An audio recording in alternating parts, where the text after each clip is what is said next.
May 8th, 2008.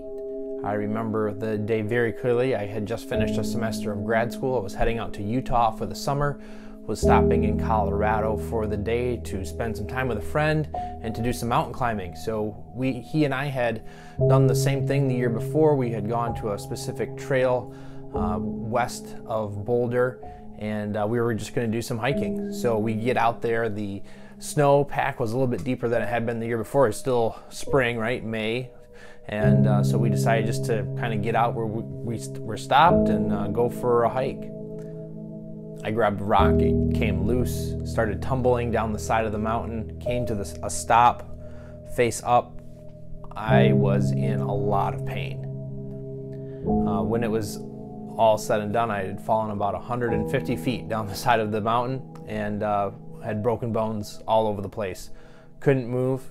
My friend made his way down to me and proceeded to try to stabilize me the best he could. We had no cell phone signal, so there's no way to call for help. So there on the side of the mountain, he had to leave me, and he went to go try to find some help. I was there for about 45 minutes by myself on the side of the mountain. It started to rain a little bit, and it's like your life is like flashing before your eyes kind of situation. Finally, the rescuers made it back up to me and proceeded to stabilize me. They gave me an IV. I still remember blue kangaroo was the thing they wanted me to remember to make sure I maintained consciousness and wasn't suffering any head injury ramifications, those kinds of things.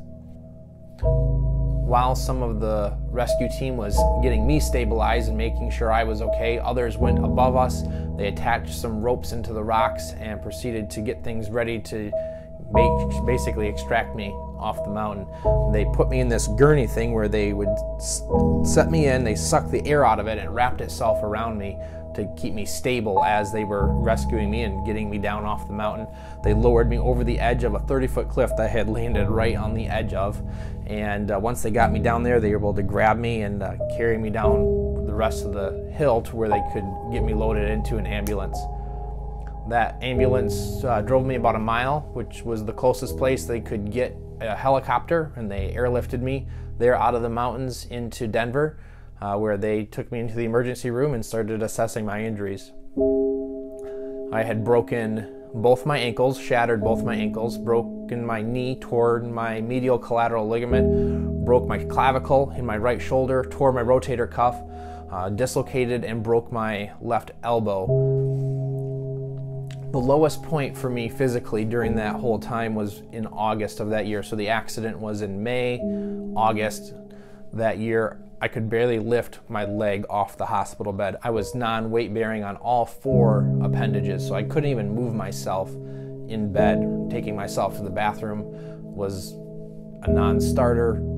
Showers, anything like that. Getting food for myself, I couldn't even move in my bed. When it comes to universal design and aging in place, multi-generational living, this is something that is already close to my heart. Yes, I'm still young, but as far as the needs that people have in their homes to make sure that they're safe and can function how they need to maintain their independence, it's already something that's close and dear to my heart because I've been there and I've lived it. And I have needed to have someone help me take me to the bathroom, and I've needed someone to bring my food to me.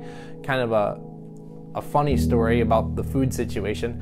I had broken my elbow, so very limited range of motion at this time on that. I still have some limitations there for sure. But my mother had made some blueberry muffins, and I had taken one of the muffins and broken it apart, and one of the blueberries had gotten stuck on my thumb. And because of the limited range of motion, I couldn't get my thumb into my mouth, and so here the blueberry is burning on my thumb while I'm trying to get it off, and I had to go to get my other hand and wipe it off and that kind of thing. But one of those things that you just never think you're going to run into as a 23-year-old guy, that here I was in the middle of it trying to work through with this new set of limitations and inabilities. Helping people stay independent, safe, and functional in their homes is such an important thing. And as the culture changes and as the demographics change in our communities, there's going to be more of a need for us to be able to create spaces that are functional and are designed around people being able to maintain their safety and independence in their homes for longer. And that's what we bring to the table. That's what our experience has tended towards, and that is something that we can provide at Amber Valley as far as solutions for our customers when they're looking to maintain that independence, looking to maintain those relationships at home for longer. Aging in place, multi-generational living, universal design, all of these things are becoming more important. As we look to stay in our homes longer, our needs will change, and our homes aren't changing as our needs change. And so there's a need for remodelers to be able to come in to modify existing structures to meet the needs of those people who are looking to age in place, who are looking to grow old in their homes, to stay out of institutional living and to maintain independence and functionality where they have lived. Over a decade later, I'm not the same young man in a hospital bed unable to lift my leg off the bed anymore.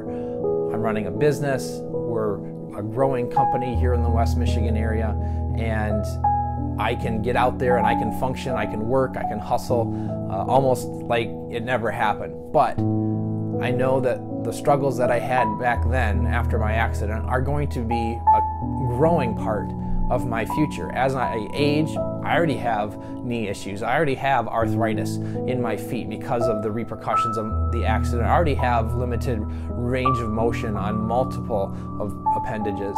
So as I age and as I grow older, universal design, aging in place is going to be a part of my future. And so I can bring my experience to the table to meet the needs of current customers who are already a little bit older than I am, but are going to be facing the same struggles that I am going to be facing in a few short years.